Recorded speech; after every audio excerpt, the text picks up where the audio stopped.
2010 की इसांडी एक Canadian movie आज मैं सुनाने जा रही हूँ। Director Tony Villanueva, IMDb rating 8.3। ये एक ऑस्कर नॉमिनेटेड मूवी है। एक ऐसी अंतिम इच्छा जिसके पूरे ना होने तक वो उनके कब्र पे मिट्टी नहीं डाल सकते। दो जुड़वा भाई बहन अपनी माँ के मरने के बाद उस अंतिम इच्छा को पूरा करने अमेरिका से अरब देश तक का सफर तय करते हैं। आखिर क्या राज छुपाए हैं उनकी माँ ने। दोस्तों, कहानी अच्छी लगी तो वीडियो लाइक, शेयर, कमेंट पक्के से करें और चैनल भी सब्सक्राइब कर ले। कहानी शुरू होती है अरब देश के एक बीहड़ वीरान जगह से। कुछ बंदूक पकड़े लोगों के बीच 5-7 साल के कुछ बच्चे दिखाए जाते हैं। उनके सर मुंडवाए जा रहे हैं और वही एक बच्चे के दाएं पैर में 3 बिंदु के निशान बने हैं। अब हम आ जाते हैं कनाडा शहर। नवाल मरवान नाम की एक महिला का हाल ही में देहांत हुआ है। उसने मिस्टर लेबल की कंपनी में सेक्रेटरी के तौर पर 18 साल तक काम किया, जिससे उनके और नवाल के पारिवारिक संबंध बहुत अच्छे हैं। नवाल के 2 जुड़वा बच्चे हैं जिन्हें उसने अकेले ही पाला, जीन और साइमन। वो अपने पीछे एक वसीयतनामा मिस्टर लेबल के भरोसे छोड़ गई है, जिसे सही समय आने पर वो उनके बच्चे को दे दे। आज दुर्भाग्यवश वो दिन आ चुका है।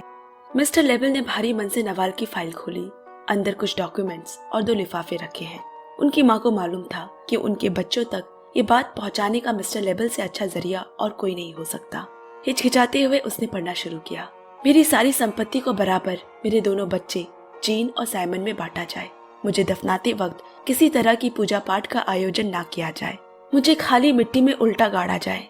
अगर मेरी आखिरी इच्छा मेरे जाने के बाद मेरे बच्चे पूरी ना करे तो। जीन और साइमन एक दूसरे को ताकने लगे। फिर उसने दोनों को एक एक लिफाफा दिया जिसके अंदर एक खत है।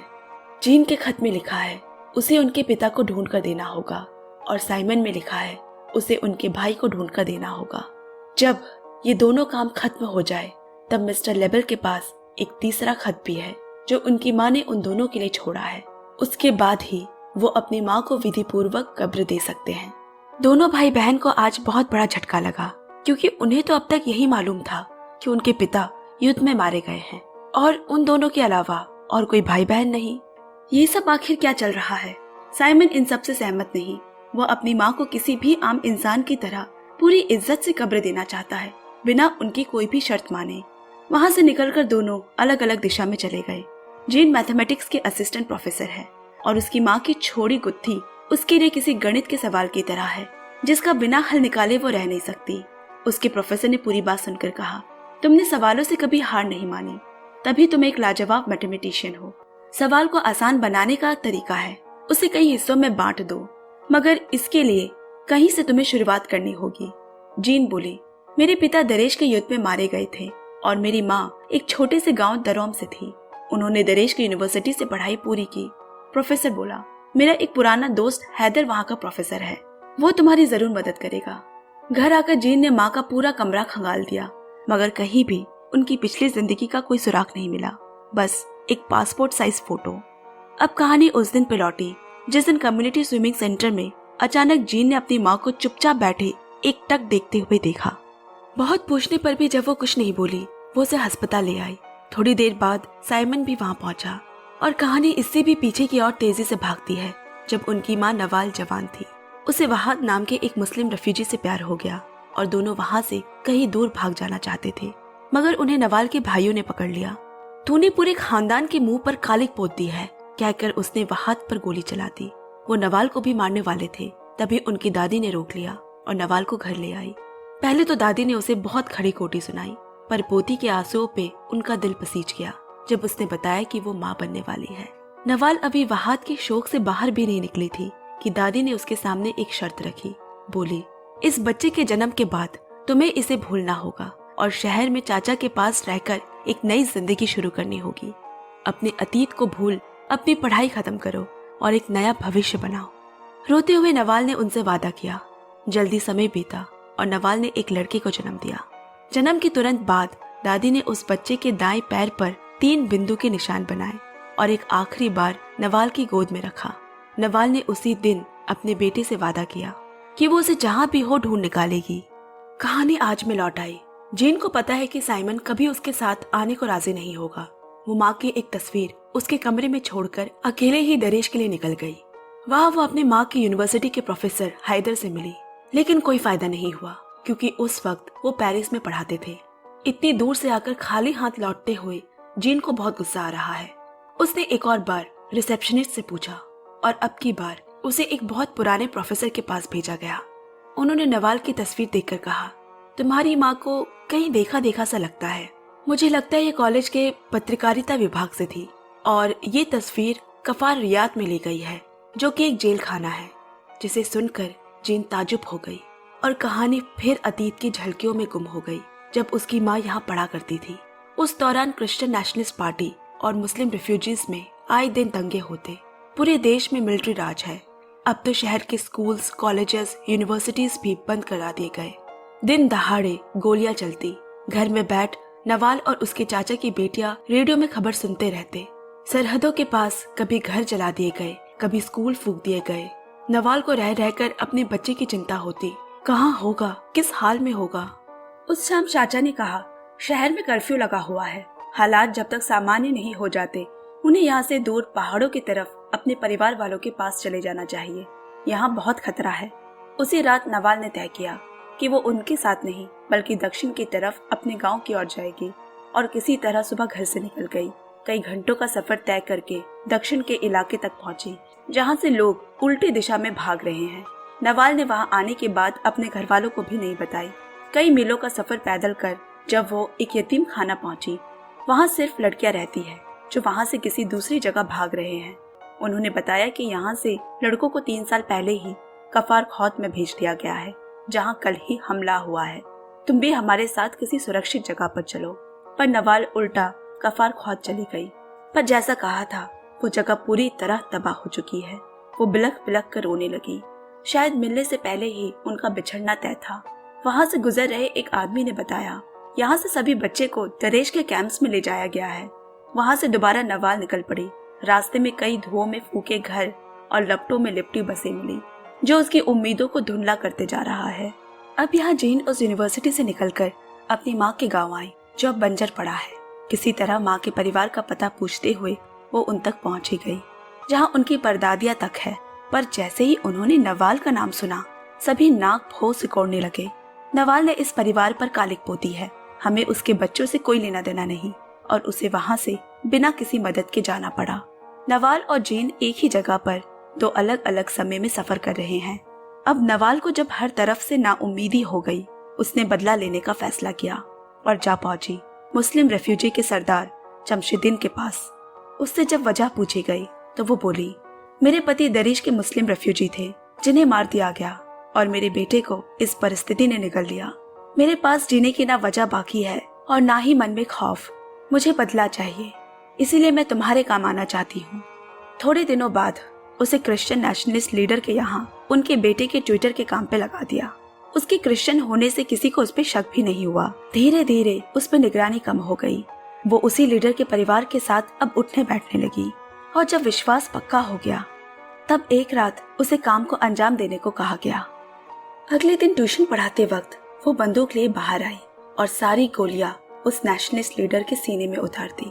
उसे तुरंत कफार रियाद जेल में कैद कर लिया गया। कहानी फिर आज में आ गई। जीन अपनी माँ के अतीत का पीछा करते हुए उसी कफार रियाद जेल आ पहुंची, जो काफी साल पहले बंद हो चुका है। हालात बदल चुके हैं। कभी यहाँ 600 से भी ज्यादा कैदियों को रखा जाता था। उसकी माँ के बारे में शायद फहीम हरसा को मालूम हो। वो इस जेल में काम करता था, अभी पास के स्कूल में चौकीदार है। नवाल के फोटो देख उसने कोई प्रतिक्रिया नहीं दी। वो सब बहुत पुरानी बातें हैं। मगर जब जीन ने कहा कि वो उसकी माँ थी, फहीम को अपनी चुप्पी तोड़नी पड़ी और उसने बताना शुरू किया। कैदी नंबर 72, जो हमेशा गीत गुनगुनाया करती थी, उसे एक क्रिश्चियन नेशनलिस्ट लीडर की हत्या के जुर्म में 15 साल की लंबी सजा हो गई थी। कैदियों पे होने वाले अत्याचार की करह से जब जेल की इमारत कांप उठती थी, उनसे छुटकारा पाने के लिए नवाल गाना गाती। जीन को यकीन करना मुश्किल हो रहा है, उसकी माँ और गाना। फिर फहीम बोला, उसे मैंने 13 साल अपनी नजरों के सामने देखा है। उस जैसी मजबूत महिला मैंने दूसरी नहीं देखी। इतना कुछ होने के बाद भी उसे तोड़ पाना मुश्किल था, क्योंकि उसे अपने करने पे कोई अफसोस नहीं था। जितनी भी कोशिश करते उसे तोड़ने की, पता नहीं किस मिट्टी से बनी थी कि टूटने वालों में से थी ही नहीं, और उसकी अकड़ बहुतों को हजम नहीं हुई। उसकी रिहाई 2 सालों में होने वाली थी। उसे तोड़ने के लिए अबू तारिक को भेजा गया, जो वहां का जल्लाद था। बार बार उसका बलात्कार किया गया ताकि वो जिद छोड़ दे, गाना बंद कर दे, और आखिर में वो पेट से हो गई। जेल में ही उसने बच्चे को जन्म दिया और पैदा होते ही उसे अलग कर दिया गया, जिसे देखने का उसे मौका तक नहीं मिला। ये सब सुनकर जीन ने पूछा, उस बच्चे का क्या हुआ और किस डॉक्टर ने उसकी डिलीवरी की थी? डॉक्टर तो यहाँ के हालात से पागल होकर मारा गया, मगर एक बहुत पुरानी नर्स थी, शायद वो अभी दरेश में है। वहां से निकलकर जीन साइमन को फोन करने से रोक नहीं पाई। हमारी माँ ने कितना कुछ सहा है, उनका बलात्कार हुआ था, वो जेल में रही, हमारा भाई यही पैदा हुआ। ये सब बहुत है झेलने को, मैं ये सब अकेले नहीं कर सकती, तुम आ जाओ बस भाई। कुछ जरूरी काम निपटा कर वो और मिस्टर लेबल जीन के पास जाने के लिए निकल पड़े। जीन दोनों को देखकर बहुत खुश हुई। शायद हमें हमारे भाई का पता चल जाए। उनकी डिलीवरी के टाइम जो नर्स थी, हमें उनसे मिलने जाना है। वो अब बूढ़ी हो चुकी है और अस्पताल में भर्ती है, क्या पता कितना याद होगा उन्हें। मगर जैसे ही उसने नवाल मरवान का नाम सुना, उनकी आंखों में चमक आ गई। उनके बेजान पड़े शरीर में जैसे जान की लहर दौड़ गई हो। उठकर बैठने की कोशिश करते हुए वो बोली, नवाल, या खुदा, आज किसका नाम सुन लिया मैंने।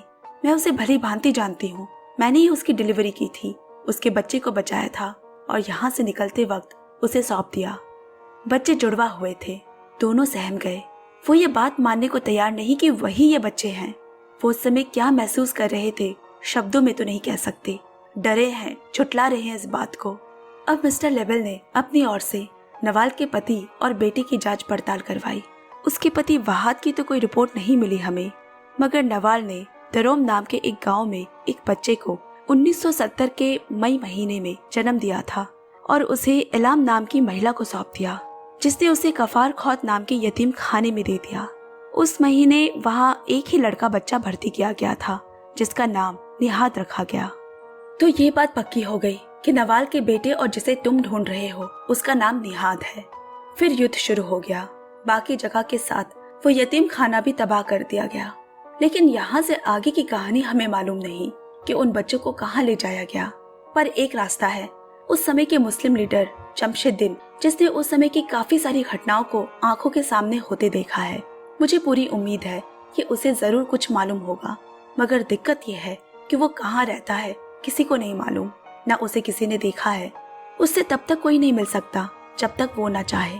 इसलिए तुम्हें उसके इलाके में जाकर लोगों से बातें करनी होगी और बताना होगा कि तुम जेल में गाने वाली महिला के बेटे हो। और यहाँ खबर आग की तरह फैलती है। उसने वैसा ही किया और अगले दिन उसे 2 लोग लेने आए। कहा कि उसके सवालों के जवाब दिए जाएंगे। 1 घंटा है उसके पास और वो उनके साथ चल दिया। कहानी फिर पीछे लौट गई। 2 साल बाद नवाल की रिहाई के दिन उससे जमशेद्दीन मिलने आया। वो बोला, तुमने हमारे लिए बहुत किया, अब हमारी बारी है। तुम्हें ये देश छोड़कर कनाडा जाकर बसना होगा। वहाँ हमारे बहुत सारे आदमी हैं जो तुम्हें एक घर और नौकरी पाने में मदद करेंगे और तुम अपने जुड़वा बच्चों को साथ ले जाओगी। नवाल को नहीं मालूम था कि उसके बच्चे अब तक जिंदा हैं, क्योंकि जेल में लावारिस बच्चों के पैदा होते ही उन्हें खत्म कर दिया जाता है। अब वापस कहानी साइमन पे आ जाती है। उसे आंखों में पट्टी बांध एक कमरे में बिठाया गया और कहा गया, यकीन मानो हमें ना देखने में ही तुम्हारी भलाई है। क्या जानना चाहते हो, बोलो। साइमन ने कहा, मैं अपने भाई निहाद को ढूंढ रहा हूँ। मेरी माँ नवाल की ये आखिरी इच्छा थी। जमशेद्दीन बोला, तुम्हें कैसे पता कि निहाद नवाल का बेटा है? फिर साइमन बोला, दराम के एक कफार खौत नाम के यतीम खाने में उसे पैदा होते ही छोड़ दिया गया था। इस नाम से हमें उसके जन्म के रिकॉर्ड्स मिले हैं, जिससे पता चला है कि निहाद ही मेरा भाई है। ये सुनने के बाद जमशेद्दीन ने बाकी सभी को कमरे से बाहर जाने को कहा और बताना शुरू किया, उन दिनों मैंने और मेरे दोस्तों ने ही क्रिश्चियन यतीम खाने को तबाह किया था, हमारे रेफ्यूजी भाइयों की मौत का बदला लेने के लिए। मगर मैं वहाँ के बच्चों को साथ ले आया और उन्हें लड़ने के लिए तैयार किया। निहाद उन्हीं में से एक था। वो एक अच्छा निशानेबाज था, मगर उसके सर पे भी एक धुन सवार थी, अपनी माँ को ढूंढने की। कुछ महीनों की कोशिश के बाद वो बदल गया, अपनी जान को लेकर बेपरवाह हो गया। वो शहीद हो जाना चाहता था ताकि उसकी माँ हर दीवार पर उसकी तस्वीर देखे, जैसे उसके जीवन का मकसद खत्म हो गया हो। तब मैंने उसे दरेश भेजा, जहाँ जाकर वो सबसे खतरनाक निशानेबाज बना। वो किसी को भी मार सकता था, एक चलता फिरता मशीन गन।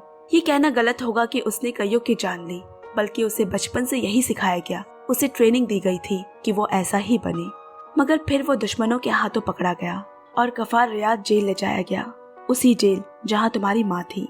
साइमन बोला, क्या मेरे पिता भी वहाँ थे? जवाब में उसने जो कहा, जिसे हमें सुनाया तो नहीं गया, लेकिन साइमन दंग रह गया। इसके बाद वो वापस आ गया। जब जीन कमरे में आई और पूछा कि क्या हुआ वहाँ पर, साइमन का शरीर बुखार से तप रहा है। वो बोला, 1 + 1 = 1 हो सकता है क्या? क्या तुम ये सवाल हल कर दोगी? पहले तो जीन को कुछ समझ नहीं आया, मगर जब आया तो उसके होश उड़ गए। इसके साथ कहानी उस दिन पे चली गई जिस दिन नवाल को वो झटका लगा था जिसने उसकी जान ले ली। उस दिन पब्लिक स्विमिंग पूल में जीन की माँ को वही 3 बिंदु निशान वाले पैर दिखे। उसे समझने में थोड़ा वक्त लगा और फिर जब उसने उस शख्स को सामने से देखा, उसके पैरों में उसका वजन लेने की और हिम्मत ही नहीं बची। वो वही जेल का जल्लाद था जिसने उसका बलात्कार किया। उसी सदमे ने उसकी जान ले ली। अब कहानी वापस आई। दोनों भाई बहन एक दूसरे के कंधे पे सर रखकर रो रहे हैं। शमशुद्दीन ने साइमन को यह भी बताया कि निहाद ने जेल जाकर अपना नाम अबू तारिक रख लिया था और जब वो रिहा हुआ उसे मैंने कनाडा भेज दिया, जहां वो आज भी निहाद हरमानी के नाम से रह रहा है। साइमन और जीन ने मिस्टर लेबल की मदद से निहाद हरमानी को ढूंढ निकाला और अपनी माँ का दिया आखिरी वादा पूरा किया। उस तक खत पहुंचाकर, पहला खत मेरे बच्चों के पिता के नाम, लिखा है, मैं कैदी नंबर 72, मैंने तुम्हें उस दिन पहचान लिया था। तुम वही वो गफार रियाद जेल के जल्लाद हो जिसने मेरा बलात्कार किया। तुम्हें जो ये खत दे गया है वो तुम्हारे ही बच्चे हैं। निहाद दौड़कर बाहर निकला। दोनों जा चुके थे। अब दूसरा खत जो उसके बेटे के नाम लिखा है, मेरे बेटे, मैंने तुम्हें अपनी पूरी उम्र कहाँ कहाँ नहीं ढूंढा। मैंने तुमसे ये वादा लिया था कि तुम्हें ढूंढ निकालूंगी। आज आखिरकार तुम मुझे मिल ही गए। तुम्हारे दाएं पैर के 3 बिंदु के निशान से मैंने तुम्हें पहचाना। मेरा प्यार तुम्हारे लिए कभी कम नहीं हुआ। आज एक माँ का दिल अपने बच्चे से मिलकर बहुत खुश है। मैंने तुम्हें खुले दिल से माफ किया। कैदी नंबर 72। अंत में उनकी माँ को पूरी विधि के साथ कब्र देने की इजाजत मिल गई। साथ उनका खत भी लिखा है, मेरे प्यारे बच्चों, आज मेरी कहानी तुम्हारे सामने खुले किताब की तरह पड़ी है। वो किताब जो शायद तुम बार बार पढ़ना तो ना चाहो, मगर जिसकी कहानी से एक बार तुम रूबरू हो गए तो भुला भी नहीं सकोगे। उसका भी जानना जरूरी था और तुम्हें भी कि ये कहानी कहाँ और कैसे यहाँ तक पहुंची। शुक्रिया मेरा अधूरा काम पूरा करने के लिए। काश मैं तुम्हारा बचपन फिर से जी पाती जिसे तुमने भी खोया है। काश तुम्हें और ज्यादा प्यार कर पाती। पर जब समय खत्म होने को है, मैं कहना चाहती हूँ, मन में बिना किसी शर्म, डर या संकोच के अपनी जिंदगी जीना। मेरा प्यार तुम तीनों के साथ है। निहाद माँ के कब्र पर अकेला खड़ा है। यहाँ कौन गलत, किसकी गलती, कौन दोषी, बता पाना किसी के भी दायरे या क्षमता के बाहर है। तो फिर इस परिस्थिति और रिश्तों की जंजाल से कैसे निकला जाए? गलतियाँ निकालने जाओगे तो और उलझ जाओगे। जवाब एक ही है कि दूसरों को और खुद को माफ कर दो, तभी इस जंजीर को काट आजाद होकर फिर से उड़ सकोगे। बस कहानी यही खत्म होती है। पसंद आए तो प्लीज लाइक, शेयर, कमेंट, प्यार पक्के से देते रहे। Bye bye, take care and love you.